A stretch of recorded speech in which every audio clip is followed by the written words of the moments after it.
So I'm in the middle of servicing my trailer and it starts coming down, raining really hard. And so I'm like, well, why not take this opportunity to give you guys an update on where I've been. Maybe you've noticed, maybe you haven't, but my upload schedule is no upload schedule. I throw a video up maybe once every week and a half or two for the last month and a half, 2 months basically.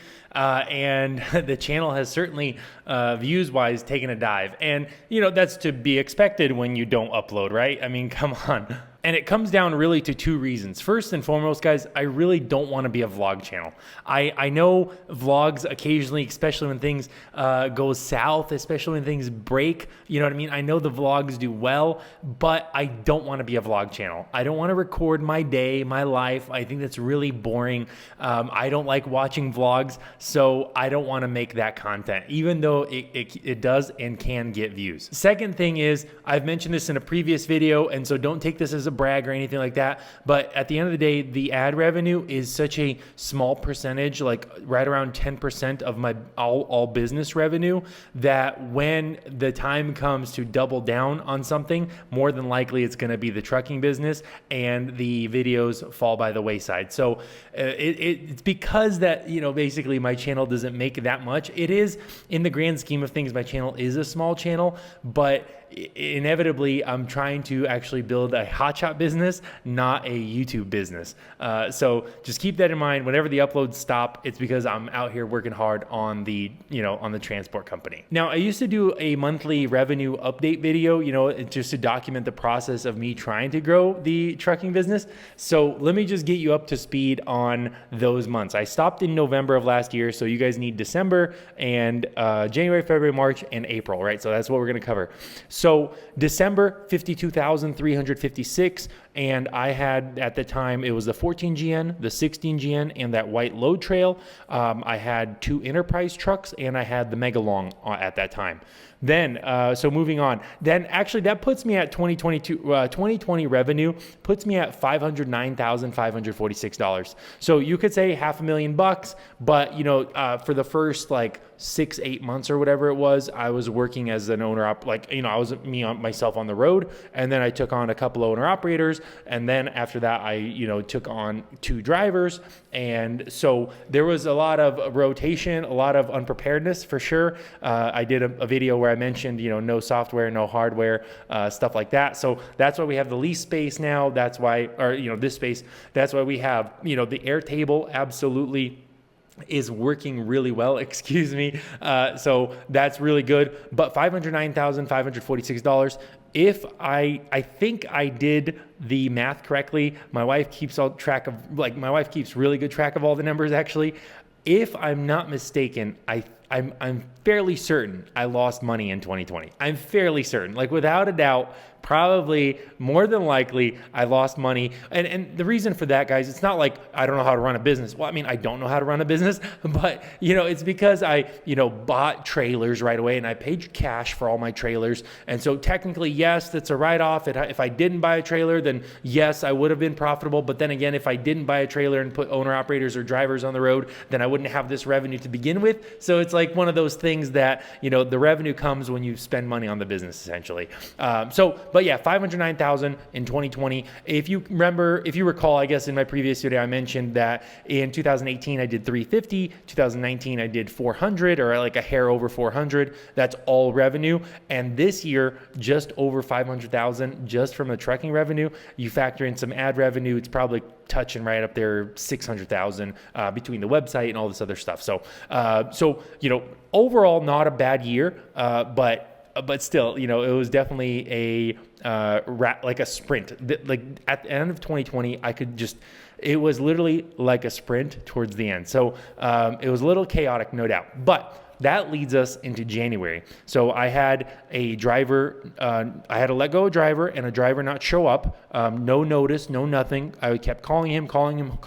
Hey, you know, leaving him voicemails, texting him, are you going to show up to work? Are you going to show up? Never showed up to work. So I did have a driver, he didn't abandon the truck on the road or anything. You know, the truck was in Texas, so that was nice. But still, he did walk out. And then that led me into January. So that means I turned in an enterprise rental. It was a Ford at like 70-something thousand miles or something like that. So I'm like, whatever, they don't have trucks anyways right now. Let me just turn that in. And so I went into 2021 into January with one driver and the Mega Long on the road. That was the only two trucks that I had. And so because of that, January revenue, what for the trucking business was $30,550. And that's a low grossing month for two trucks. That's like $15,000 a truck. It's a joke. To be honest, it's so low. 15,000. Don't get me wrong. 15,000 is a good baseline, but really you start to become profitable at 18, 19, 20,000. So 15,000 for two trucks, whatever. But that's not the challenge of January of 2021. The challenge was I had the insurance problem. I got a cancellation actually for my insurance. It was incorrect cancellation, but the point remains the same that they did issue a cancellation a month earlier. My insurance was supposed to renew in February. I got canceled in January. So now in the middle of a low grossing month, I'm now scrambling, trying to get insurance. And of course, they now want, because I have, two trucks, they now want an astronomical amount down. January was by far the hardest month. I had to call people, had to get some help. So, but the point remains the same that literally in January, no lie, I literally almost went out of business. Literally, I was just calling people, telling like, dude, I think I'm going to give it up, discussing my options. And really, it was just a rough month, just to deal with a low revenue and a cancellation and just other, commitments and stuff like that I think that was when I was hearing that the new trailers were coming in. So it was just, January was a disaster. But February rolls around. I lease on an owner-operator. The owner-operator's wife is the dispatcher, right? And so now I don't have to dispatch the truck, and so I can focus on running hard myself. The dispatcher dispatches the driver and the owner-operator, and so then there's 3 trucks on the road in February. That gets us to $41,400 in trucking revenue.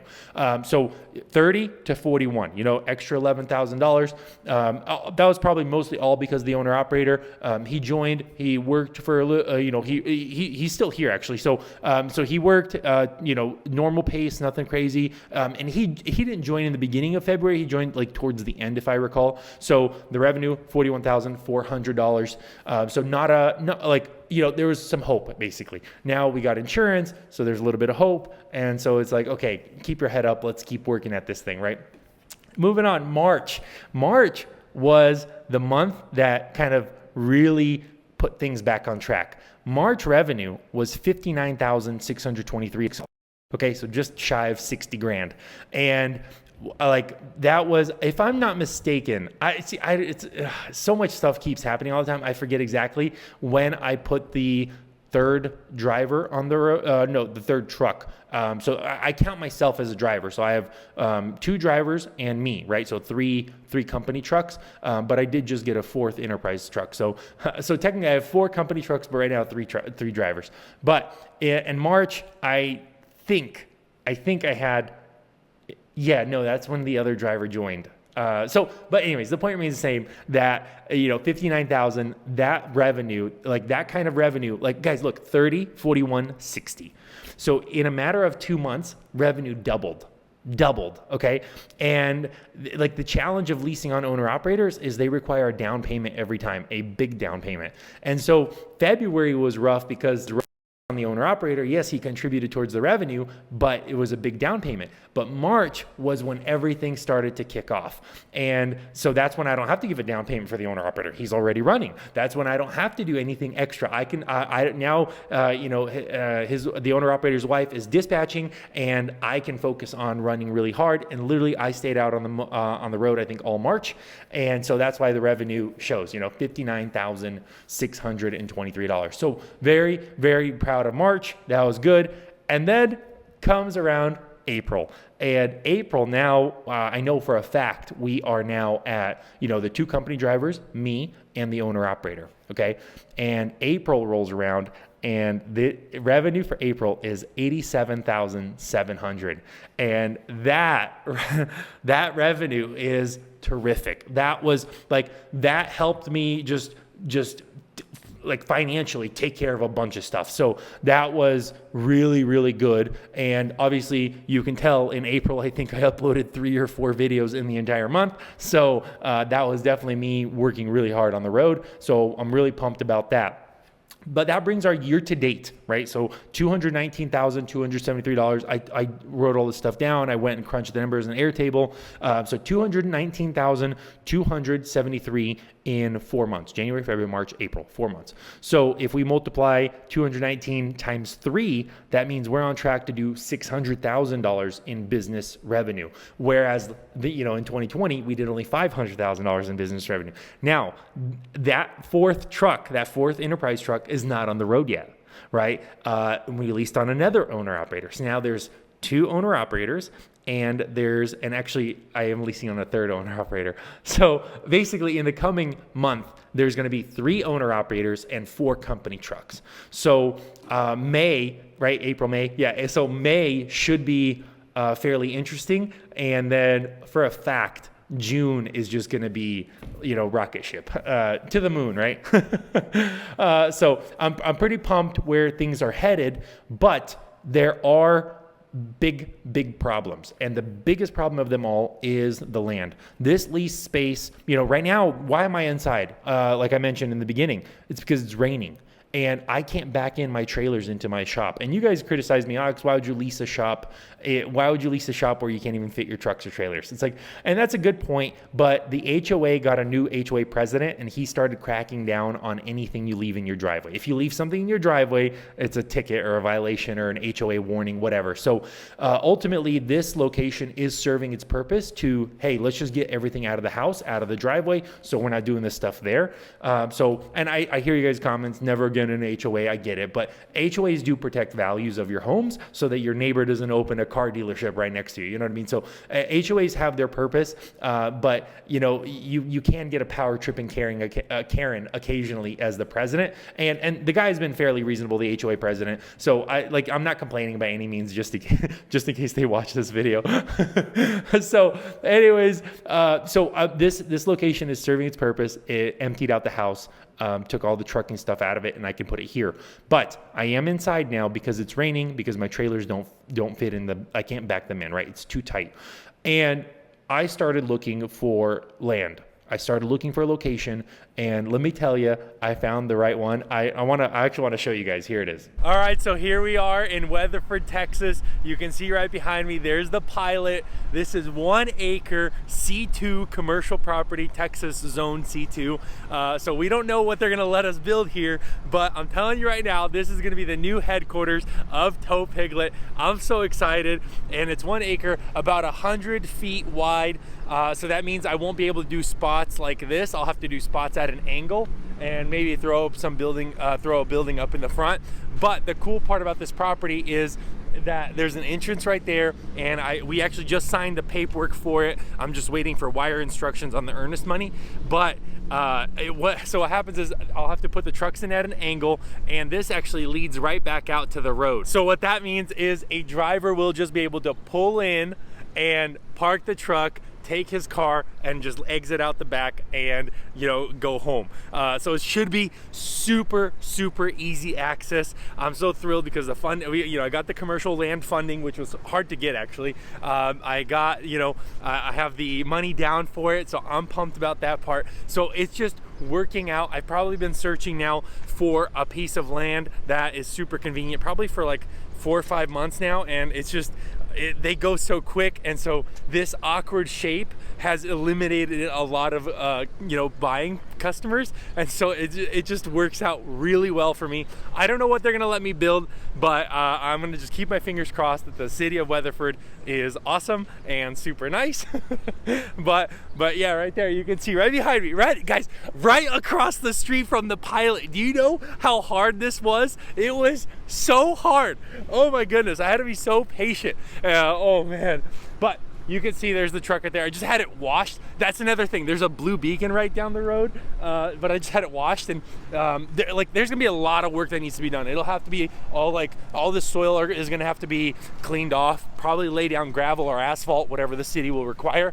And Okay, so yeah, less wind. But I just got the truck washed, and you can see there's a little bit of water and mud right here, and I ended up just going right through the, I try to go around it, but anyways, long story short is there's the entrance right there.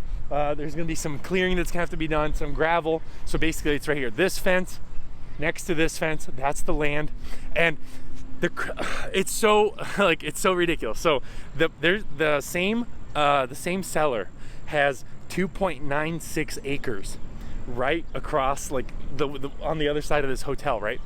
And I'm over here like big shot Tow Piglet, you know what I mean? Like, oh, I'm so cool. Yeah, 2.96 acres. I could swing it. What's the price on land? You know what I mean? Call him up. I'm like, hey man, calling about your 2.96 acres. Very interested in it.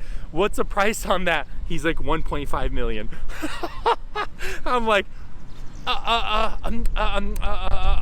yeah, I also saw you had 1 acre over there. How much is the 1 acre? And the 1 acre is like, it was 180 grand. So all in all, I'm pumped, I'm thrilled.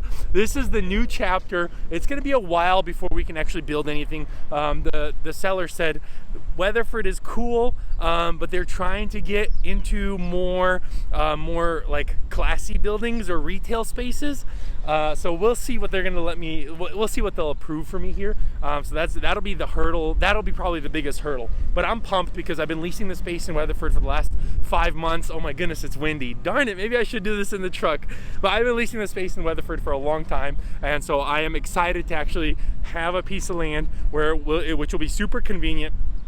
Like I said, again, right across the street from the pilot. Do you understand how rare this is? Do you understand? Like, this is insanely rare. So I'm super pumped about this. I'm excited. It's gonna be a lot of work, but I know it's gonna be super beneficial for the business. So my payment for the land after my down payment will be very similar to what I'm spending on the lease right now. So it just makes perfect sense. And it just, you know, sometimes you just go like, God is so good. You know, he's just holding something for you until you're ready for it. So I'm pumped about that part. But here's the load, direct customer load. Here's the new Ram, 2021 Ram.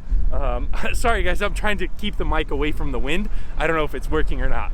But anyway, so yeah, 2021 Ram. So towards the end of this year, towards the end of 2021, we're gonna just have some like big foundational things put in place, and I'm really excited about that. The new Airtable, we launched it literally a couple weeks ago. Now everything is on my website. Everything is on towpiglet.com. So let's say you're looking for a job, and let's say you want to lease on, right? You're an owner operator, you want to lease on, and I post a job on my website, and you apply for that job. Well, because you're a user, you're logged in on my website, all I have to do is mark your user as an owner operator, and instantly that then shows you all the owner operator things, your settlements, your fuel card, like your fuel transactions, the loads you're doing, the rate confirmations of every load. It just shows you all of those things because I built essentially the company software on the back end of my website. So it's so fantastic. And I'm thrilled about the new version. We literally just switched to it from the old version. So the beginning of this year, we've been using the old version. So compiling all these numbers has been a disaster. But so I got the software now in place, right? The new version is absolutely robust. It works better than ever. And I'm really pumped about that. It sends tracking links all automatically. You guys can go to the website. Look, it says track right there. Like, that was really challenging to do. Like, I have an enterprise level TMS on my website. It's like, and I did that by myself. Like, the website I'm by far most proud of. So we got the software, right? We're address that issue. I don't want to say once and for all, but definitely for the next 5-10 trucks easily. And then now with this land, it's like, obviously it's just dirt. And so I might be able to park trucks, but more than likely probably not. Not to mention I still have to finish out this lease anyways, so I'm in no rush to run over there. But it does bring a point that like maybe towards the end of the year, maybe we can get approved some gravel or something. Then that'll be a permanent solid parking location. And that then means we got the hardware. The only hardware we don't have is the trailers. The trailer shortage is absolutely crushing me right now. I ordered 8 torsion axle 40-foot 16 GNs months ago. no, like they're nowhere to be seen. Like they're just that far behind. So, and not to mention, I think I remember hearing that because big techs can fit more dump trailers on a single shipment, I think they can fit like 6 dump trailers on one step deck, whereas they can only fit 3 goosenecks on one step deck. So it's in big techs' best interest to ship more dump trailers or like car trailers, like the small ones, because that's how they can ship units and kind of basically make their numbers seem okay.